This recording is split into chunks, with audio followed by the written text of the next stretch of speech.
Il arrive parfois qu'un simple rappel ne suffise pas à éveiller les consciences.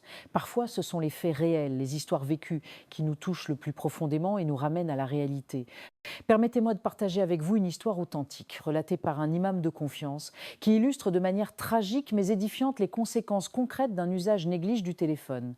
Ce récit n'est pas une invention ni une exagération. C'est un exemple frappant de ce qui peut arriver lorsque la technologie prend le dessus sur la spiritualité et la vigilance. Histoire vraie, une prière manquée et un regret éternel. Un imam en Égypte racontait ceci. Un jour, un jeune homme de son quartier est décédé subitement dans un accident de voiture. Il avait à peine 20 ans.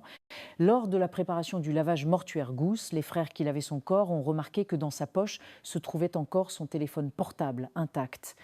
En l'ouvrant, ils ont découvert que la dernière chose qu'il avait regardée avant sa mort était une vidéo TikTok très indécente, une vidéo haram. Il l'avait visionnée en conduisant juste quelques secondes avant l'accident. Ce jeune-là était connu comme un garçon respectueux, mais le téléphone avait pris le dessus.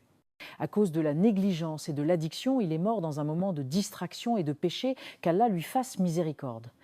L'imam conclut en disant: nous prions qu'Allah lui pardonne, mais imaginez mourir alors que votre dernier acte est un regard interdit ou une chanson vulgaire. Le prophète Salam Alas a dit: Yubrasu kullu rabdin ala ma mata alayhi. Rapporté par Muslim.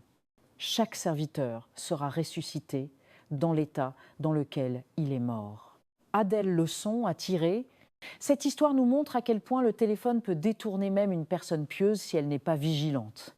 La mort peut venir à tout instant et ce que nous faisions à ce moment-là peut marquer notre sort éternel.